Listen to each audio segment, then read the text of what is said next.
Everlasting as the moon!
It's a relief to see you all made it back in one piece. Huh? Feels like there's quite a few people missing. Where's Flint's and the others? And what about Nefer? I returned ahead of them. Flint is helping Ino and Anefa to set up the decoys and buy some time. As for Miss Nefer... Boss is still wrapping things up on her end. She sent us back to fill you all in on the top secret intel we've been gathering. I see. Then let's get right into it. But first, who do we have here? You brought someone else in to help? Greetings. I was invited here to help as a longtime Tea Party companion of Columbina's. You may call me Arlecchino. Surely it can't be. Those eyes. Oh, where have I seen them before? Wait, of course. In those memories we just saw. The only Arlecchino I know is the fourth of the Fatui Harbingers. So either you share a pretty uncommon name, or you're more than just a Tea Party buddy. You are well informed, Grandmaster. A man from Mondstadt living all the way out here in Nodcry, and yet the people and affairs of Snezhnaya seem to hold a special place in your heart.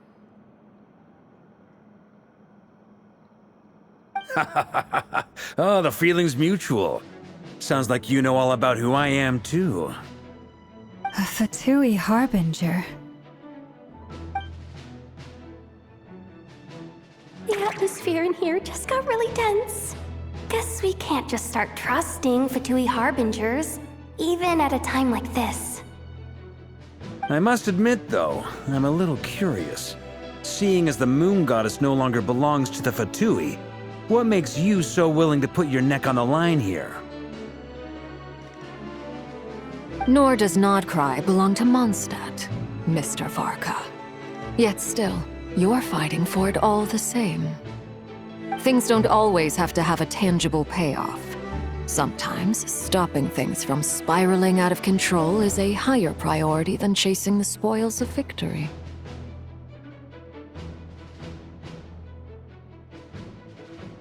Of course, I can't say there's nothing in it for me at all. But that's between Columbina and myself. Forgive me. I don't mean to doubt you. It's just that the Fatui really have been the source of many of our troubles. We have our own way of doing things here in Nodcry. But ever since they arrived, the Fatui have treated us with nothing but hostility. I know there's been a lot of bad blood between us in the past. I've done my utmost to avoid friction whenever I could. But sometimes fundamental conflicts of interest simply can't be settled amicably. That's why I'm here solely in a personal capacity. This has nothing to do with the Fatui. As a gesture of good faith, I'll be frank. I can help Columbina track down the iridescent moon's marrow, which will help her restore more of her power. Anyway, what else is on the agenda? Let's begin. She says she'll be frank, then completely skips over the details. Looks like she doesn't want to give away too many secrets after all.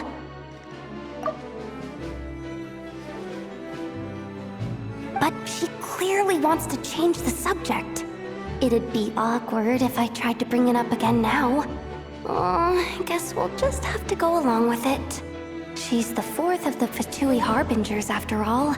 One look and you can tell she's not someone you'd want to mess with.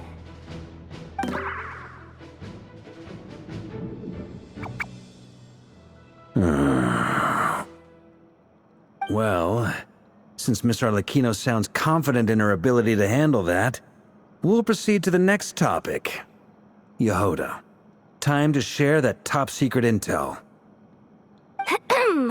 All right, listen up, everyone. First, we now know that Rerir was originally a Conrian secret agent whose primary mission was to hunt down and assassinate the so-called Dregs of the Crimson Moon. The Dregs of the Crimson Moon? In the memories, there was a lot of talk about the Crimson Moon and Eclipse, and a whole bunch of other stuff from the time of Conria.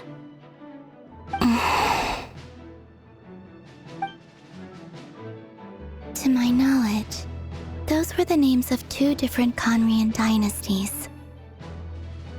Long, long ago, it is said that the people of Conria worshipped the Crimson Moon, drawing a mysterious power from its reflection. But one day, a coup saw the Crimson Moon eclipsed, hence the name of the new dynasty that replaced it, and how it became the new emblem of Conria. Still, long after the Crimson Moon dynasty had fallen, the last ruler of the Eclipse dynasty, the Vinster King, still coveted the secrets it left behind. So, he sent the Rehir of Solnari to secretly hunt down the Crimson Moon's few remaining followers. In those days, Rerir showed no signs of madness. In fact, he was as normal as any other person. Oh, and he had a fiancé, or at least a would-be fiancé, called Tholindis. What's the matter?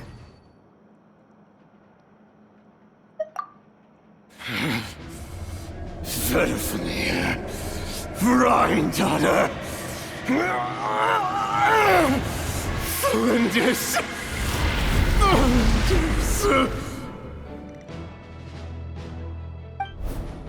Interesting. Anything else? What about this would-be fiancé of his? Do we know anything about her? Well, she was a researcher at the Universitas Magistrorum, but it felt like she was hiding some kind of secret.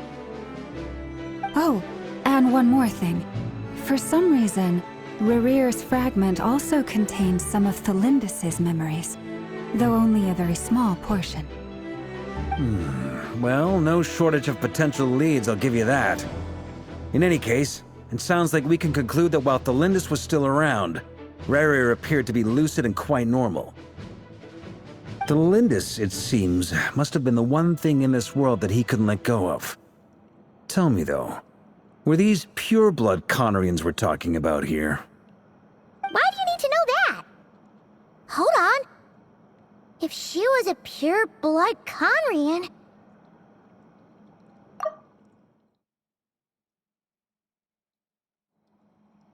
Oh yeah!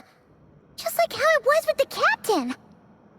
If we could somehow find her, do you think there's any chance Rerir might regain some of his sanity? It's possible, but it would take a miracle. We can't pin all our hopes on that. That merchant who never knows, Dori Sangama Bay. Maybe we could hire her to look into it. All right, then. Let's keep working in our separate teams. Traveler, Paimon, Kutar, and Miss Arlecchino will go look for the iridescent moon's marrow. As for the others... On the way over here, I noticed that the Wild Hunt monsters had grown even more frenzied in their search for Kutar. At this rate, the people living here will be in grave danger too. So I'm thinking of gathering together some of our followers to go wipe them out. I'll head back to the curatorium and meet up with the boss. Feels good knowing we've all got something to be getting on with. Given that the Wild Hunt has been a lot more active lately, the Lightkeepers have likely begun their own operations too. If that is the case, someone will need to pass the news on to Flint's. I'll hold the fort for now, then discuss our next move with Flint's, Aino, and Anefa when they get back. All right then. Well, the clock's ticking. If that's everything, we'll be on our way. We'd better get moving too. We'll try to buy you as much time as we can.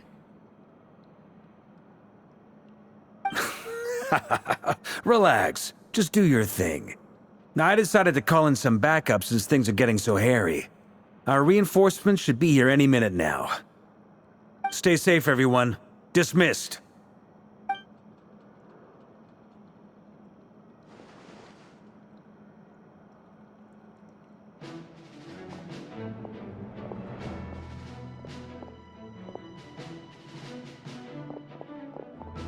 We're back. Did we get here a little early? Or a little... A tad late. The others have already set off. To summarize, our resident moon goddess has found us a new ally, and Boss Nefer has uncovered some promising info.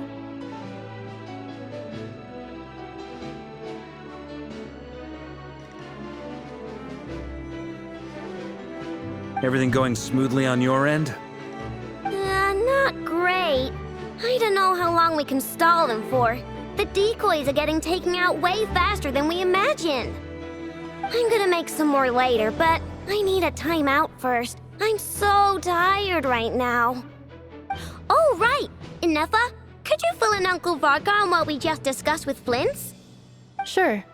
Uncle Varka, you previously told us about how when you went to investigate a source of the Wild Hunt in Amsvartnir, you discovered that it was just a diversion. But according to Flint's intel, several outbreaks of the Wild Hunt had already occurred in Nodcry in the period leading up to that. That was before Rerir had regained his body, when he was far from regaining his full strength. In other words, in theory at least, he still lacked the means to act in two places at once. Flint's, with everything that's been happening, the Lightkeepers across Nodcry are rallying to fight back against the Wild Hunt. They're gonna need your help. I know, I'm sure you're capable of coming up with something far more effective than decoys. But for now, you should stay here and get some rest. Anefa and I will head back over to Amsvartnir to see if there's anything I missed. I told you Uncle Varka would say that, didn't I? A deal is a deal. Not a word about my snack intake for the next week. Database updated. Reliability of Aino's predictions increased. What does that mean? They were betting on how you'd respond after hearing their intel. It's the obvious choice, isn't it? That's hardly worth betting on. We already decided that Anefa should go investigate the situation over at Amsfartnir on her own. You might as well stay here and keep watch.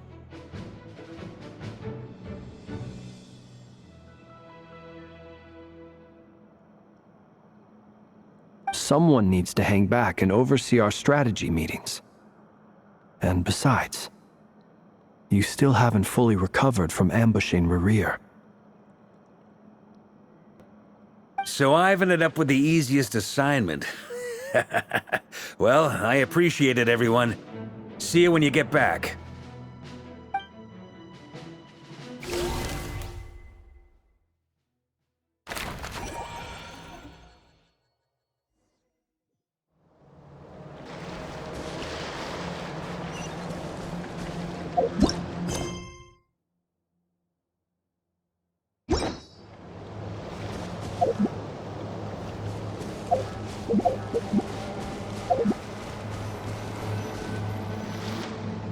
Here, this will serve as a good spot to cross over.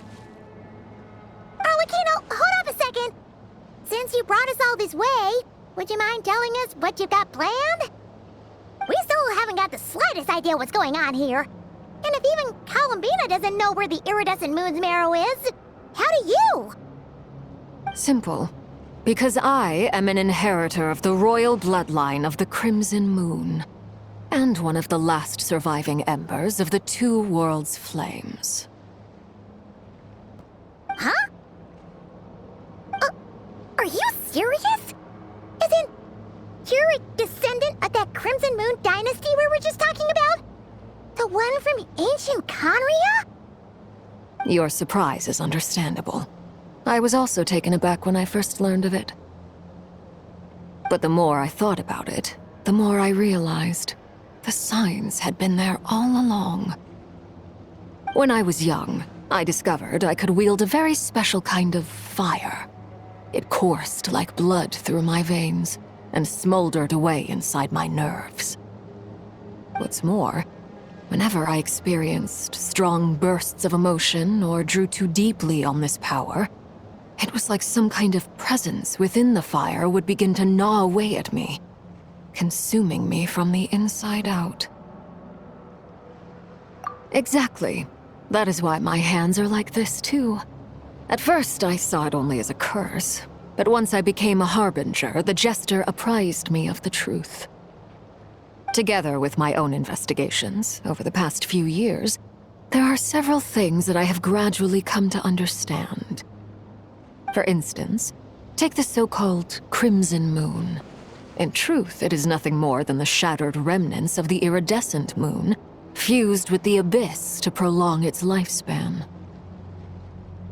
Since this blood flame was bestowed upon me by the Crimson Moon, it is a fusion of the iridescent moon's former power and the corruption of the abyss.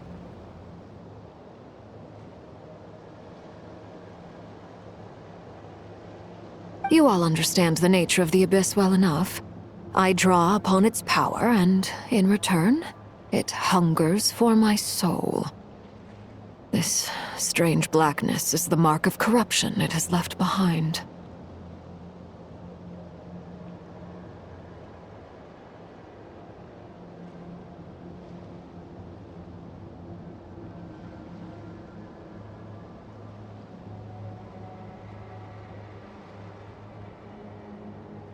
If I recall correctly, you once told me that if the corruption ever made it to your heart, you'd become a completely different person. Yes, and that's the reason I'm always careful not to push my power too far. It's essentially a never-ending tug of war.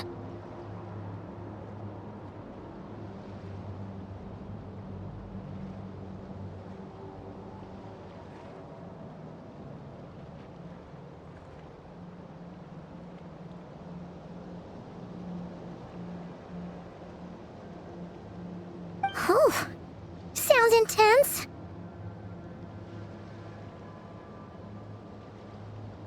Anyway, the rest of my story can wait.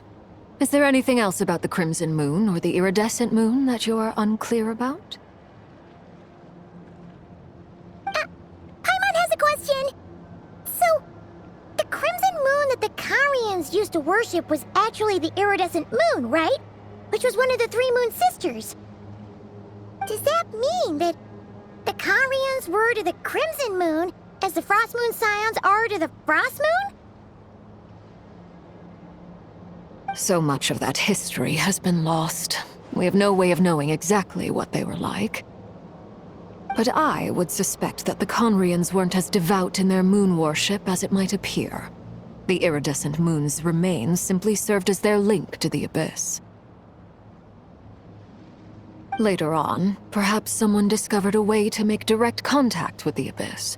Or maybe there was some kind of ideological divide. Either way, a dissenting faction staged a coup and drove out the royal heirs of the Crimson Moon dynasty.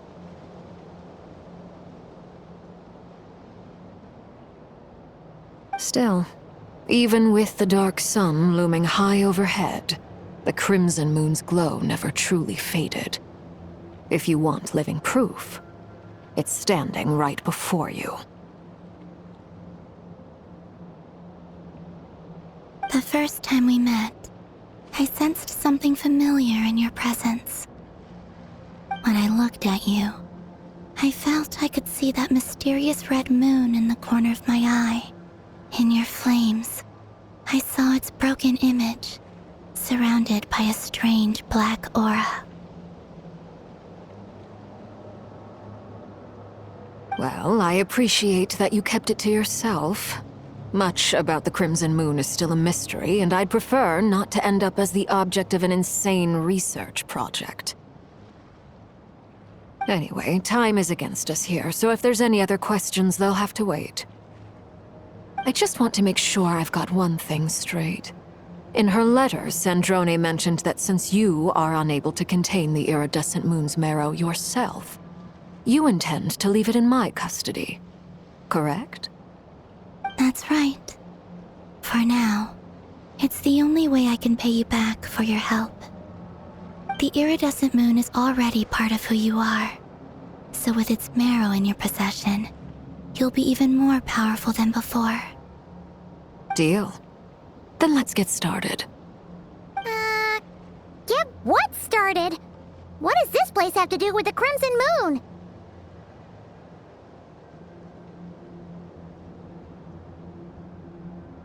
When I first became a Harbinger, the Jester gave me a book called Parenheri, also known as Leobranto Inamorato.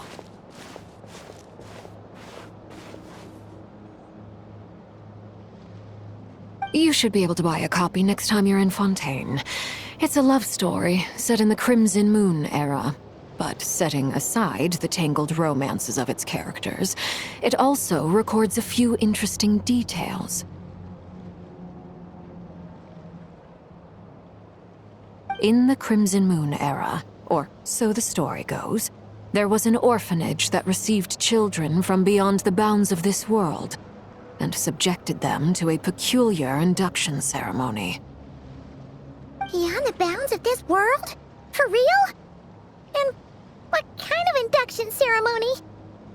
The Crimson Moon sages looked beyond this world for beings with powers that surpassed the gods. But fearing they might lose control, they subjected these children to a process of refinement. They made these children crawl up a fireplace and kept asking them, "Have you died? Did you see it?" Until they finally admitted to having died and seen a crimson moon. The adults embraced the children who passed the ritual, telling them, "Within the fireplace, you have traversed the flames between two worlds. Here and now, you are born anew." The book leaves much unsaid, but I suspect that this was their way of branding the children they had enrolled, leaving an indelible mark upon them so that they would forever live in the Crimson Moon's light. That explains why I can't sense the Crimson Moon's marrow in this world. It makes sense that it would be sealed in a special space that can only be accessed temporarily through some kind of ritual.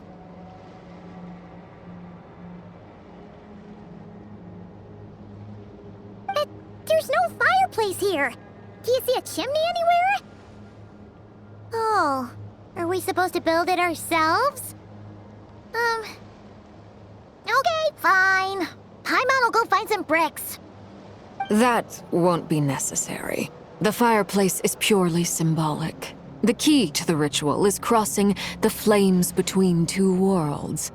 In other words, the flames that burn within me. Those burned away by such flames leave behind a kind of ghostly afterimage in the world. In the days of Conria, people believed they could be used to bridge the gap between the two worlds of life and death.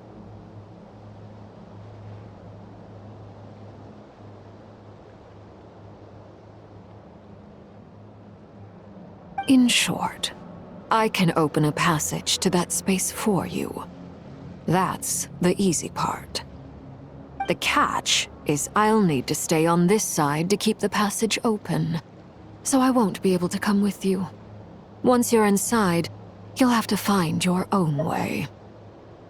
Very well. Then I'll open it up. Traveler, spare me a little more moonlight if you would. I may need it.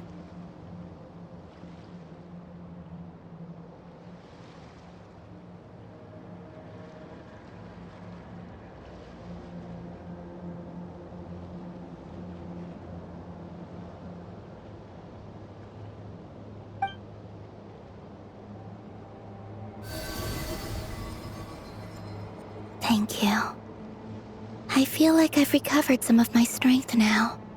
It should be enough to move us across short distances and confront whatever dangers might await.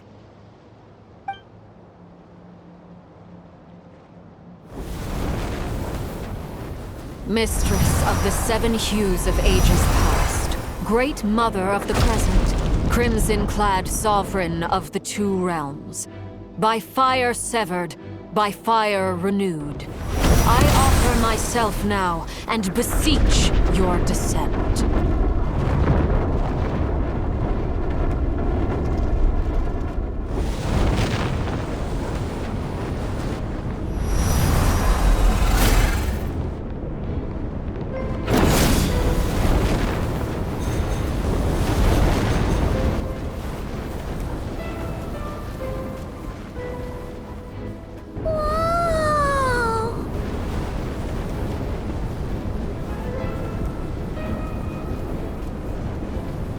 One word of advice. As you're crossing over, no matter what voices you hear, do not answer. Got it! I sense a sinister gloom inside, but also the familiar light of the moon. I feel that I am about to meet an old friend who has changed beyond all recognition. All right, let's go.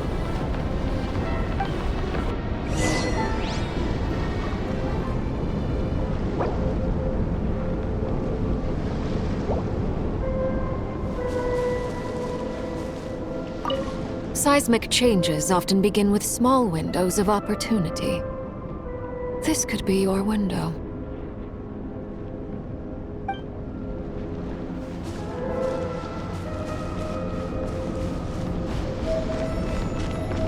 Burn it down!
Or from another world.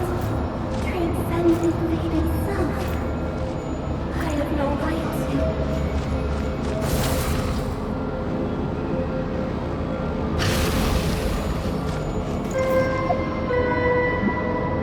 Rise with the sun!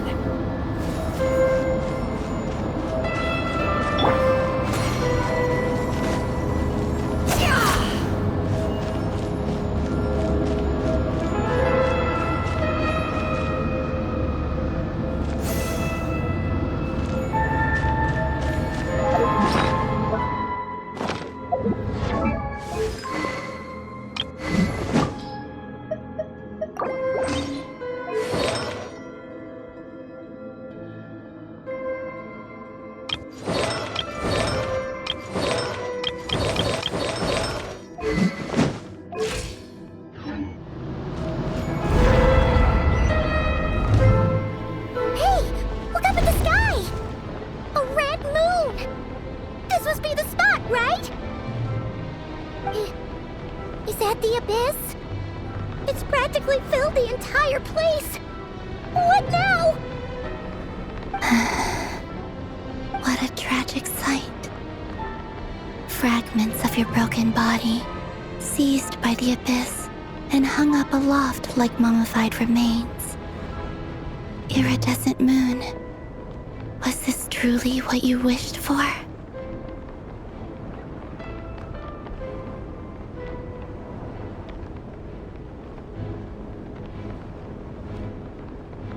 Careful!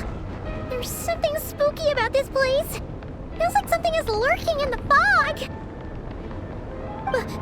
Haimon's right behind you. Whatever you do, don't run off without her.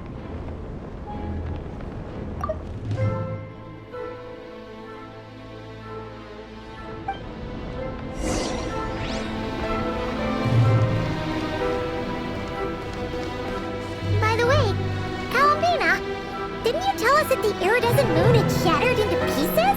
The moon up there looks pretty whole to Paimon. How is that possible?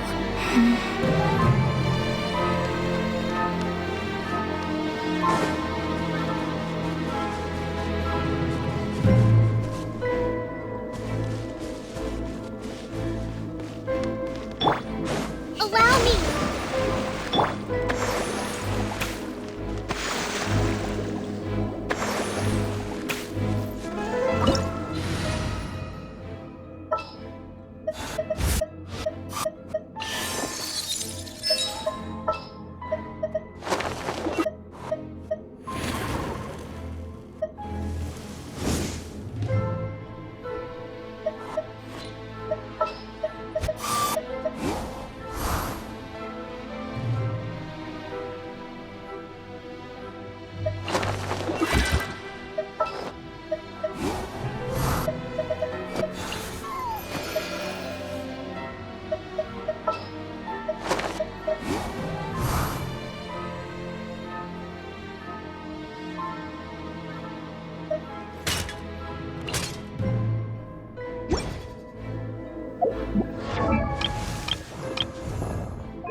No more lies.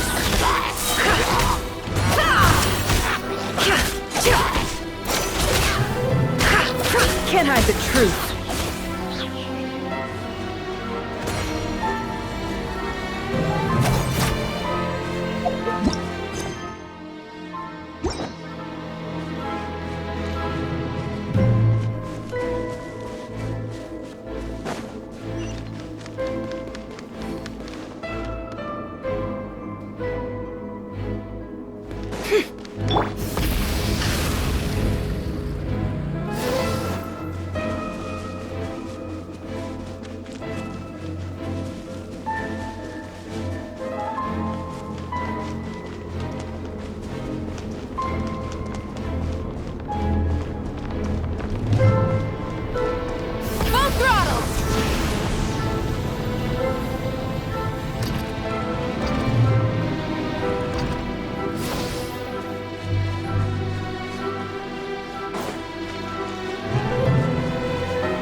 just like I thought. It was only a facade.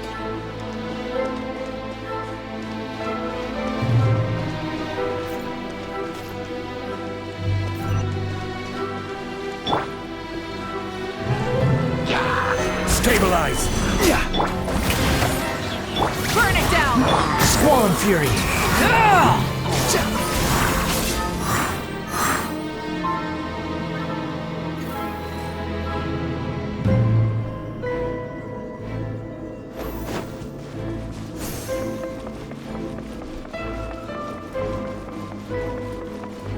The wind rises.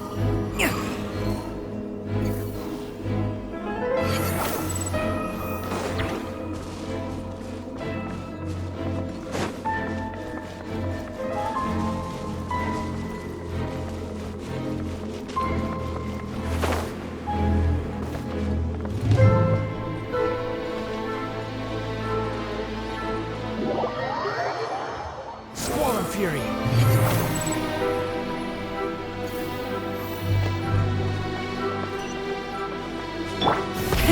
Rev the engines!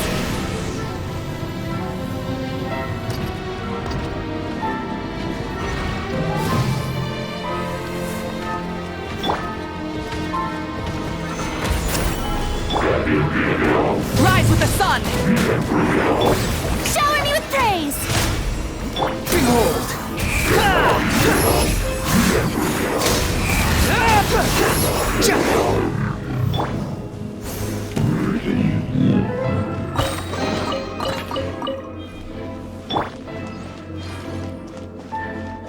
Full throttle!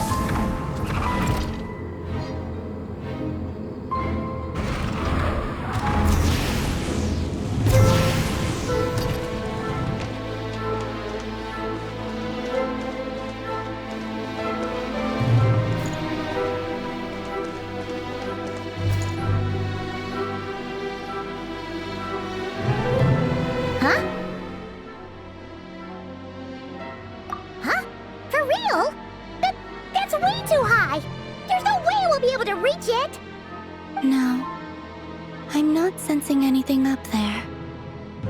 It's coming from under the mountain. Let's see. Ah! There's some kind of weird shadow over the water. Wait, see that? Looks like a mechanism of some sort. Let's check it out.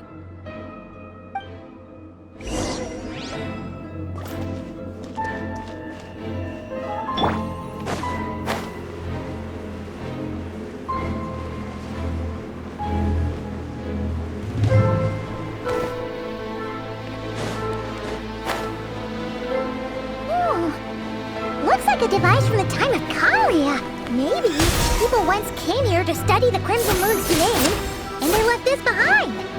Oh, if we can activate it, we might find some clues.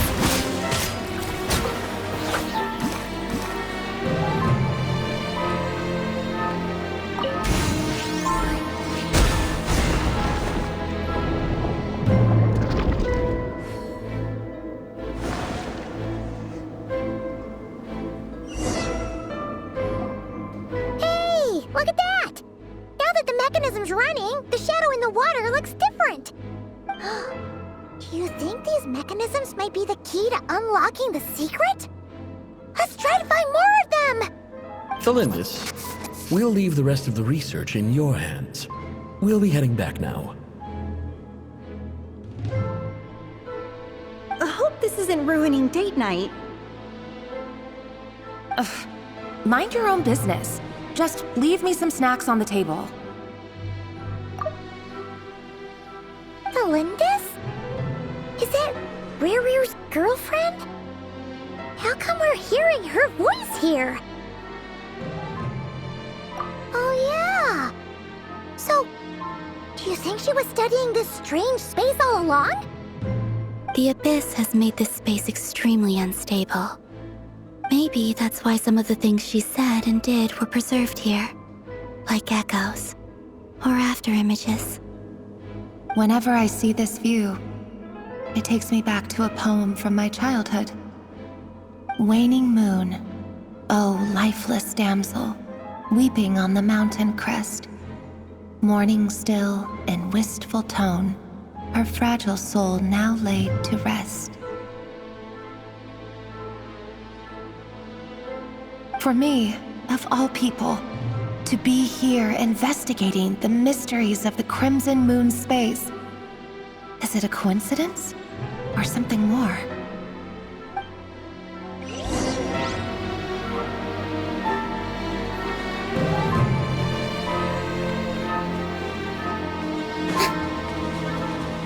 The abyssal energy here is too strong! We better pull back for now!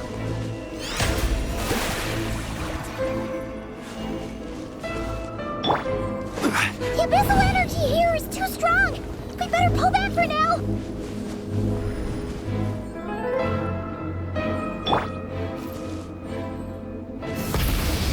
The abyssal energy here is too strong! We better pull back for now!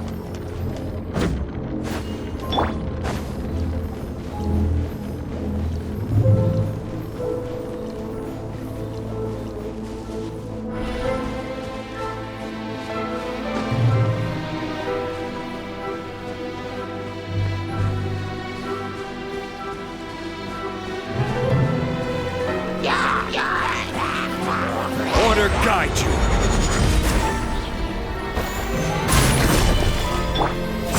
Oh, brilliant! Burn it down!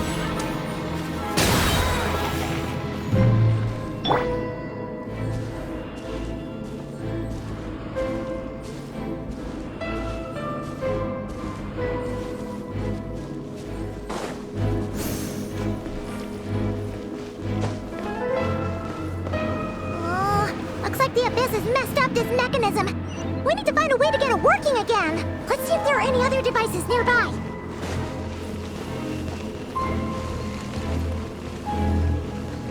Pyroclastic surge! Incinerate!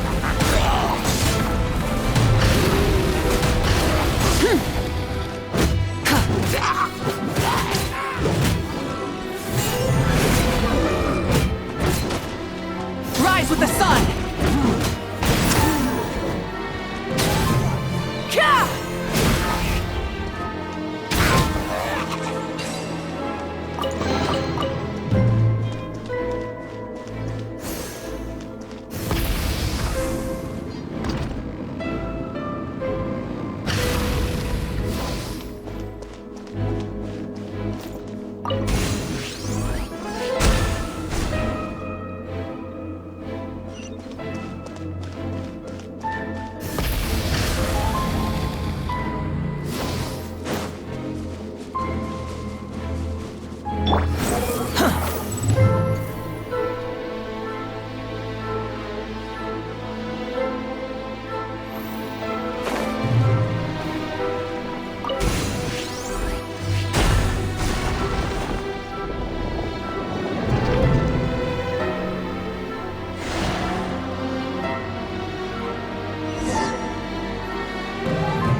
See, so the moon marrow, or rather the power of the 3 moons, is the key to unlocking.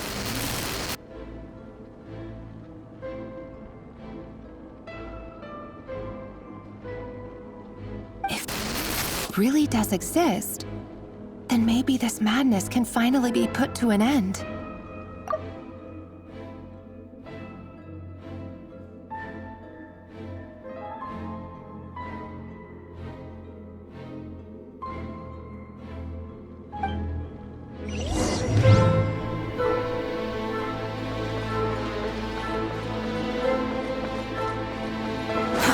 Too slow.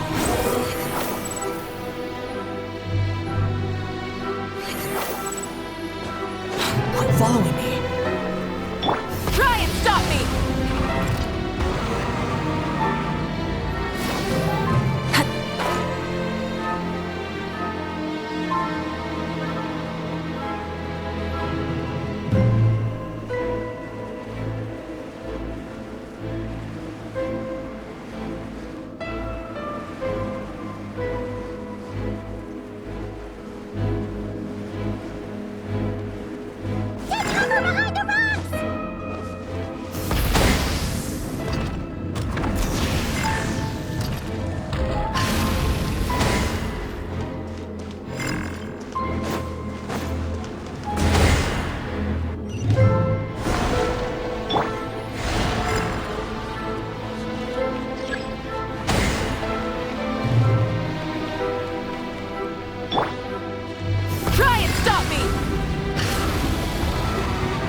With the Abyss inhibitors in place, I should be able to access the chamber with the moon marrow.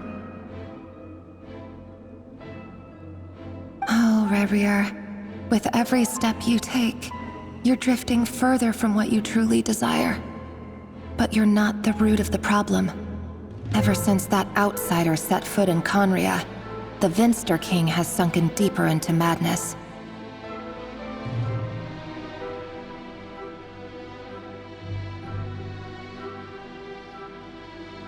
If only I could get my hands on that outsider.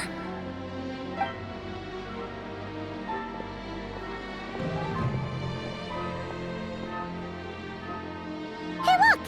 The moon's reflection is back to normal!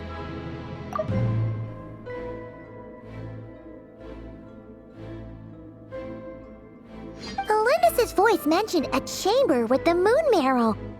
Do you think maybe it's hidden in the moon's reflection?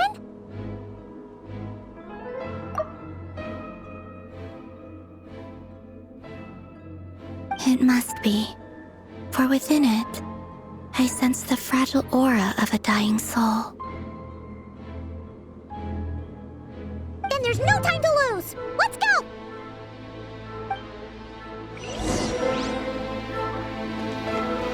Full throttle!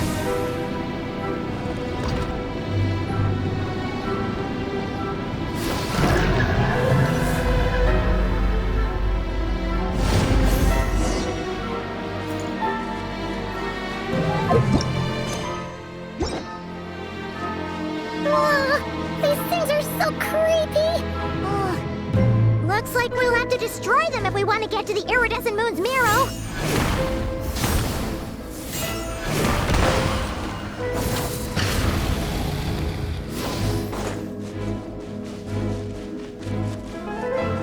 The wind rises.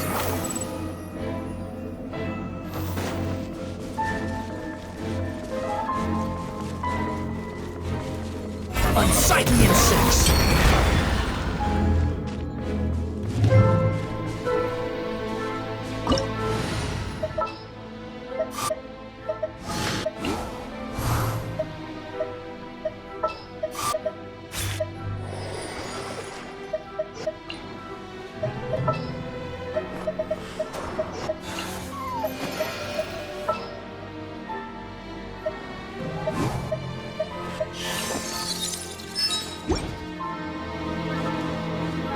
That must be the iridescent moon's marrow!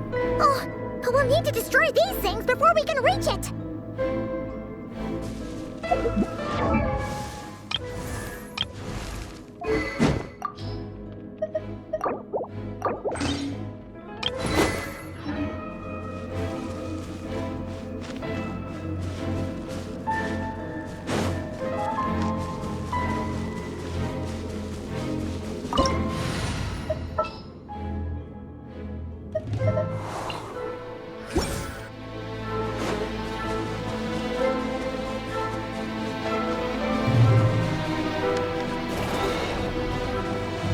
No more lies.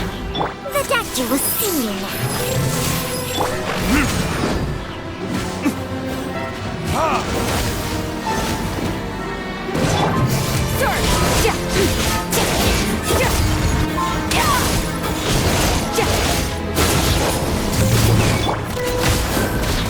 The mystery unravels. A bitter pill to swallow. Time for retribution! Ha! Ha! Ha! Fearless. The doctor will see you now. It all adds up.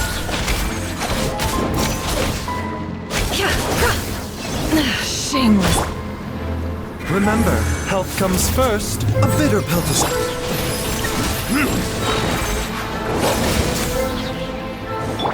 Merciless. Into the void.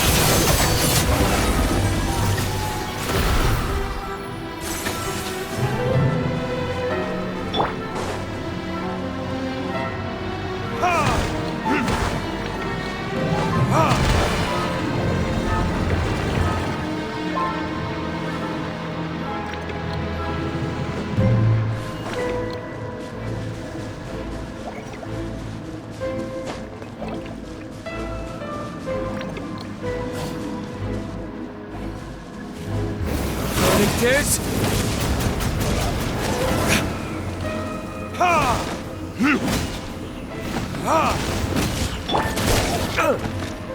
The doctor will see a slippery situation.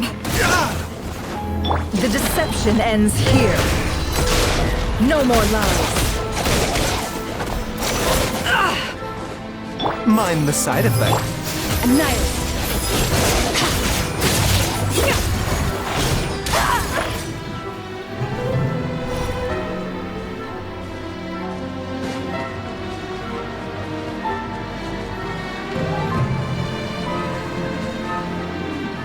Merciful. It all adds up.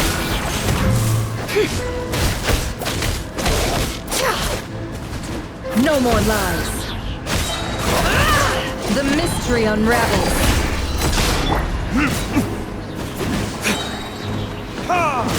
Time for retribution!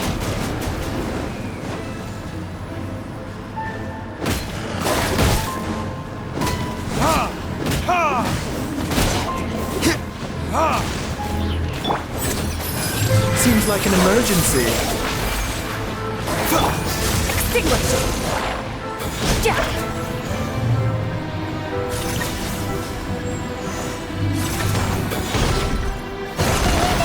We're so close!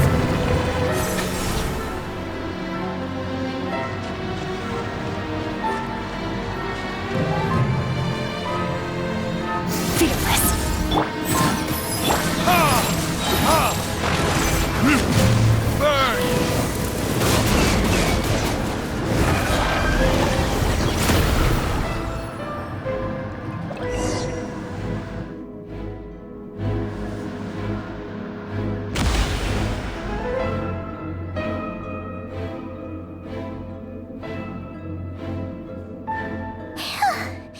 We finally did it! The iridescent moon's marrow, still burning away like an undying flame, yet now contaminated by the abyss. It has taken on a new form entirely. If we can purify the abyssal power within, we should be able to obtain its untainted essence.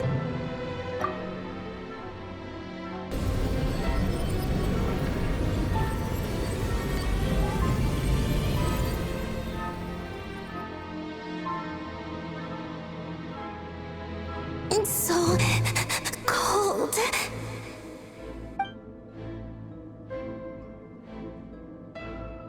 Is it you? Are you here?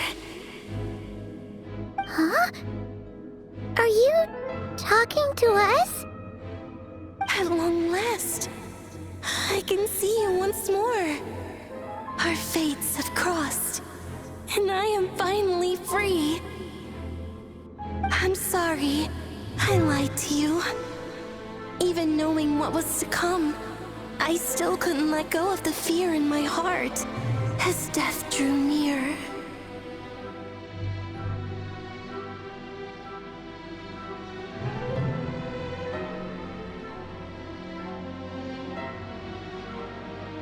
The moment the moon shattered, my body began to split apart piece by piece. Like I was being cut into pieces by 1,000 blunt blades. My thoughts scattered as the cold crept in. But I could not bear to fade away like that.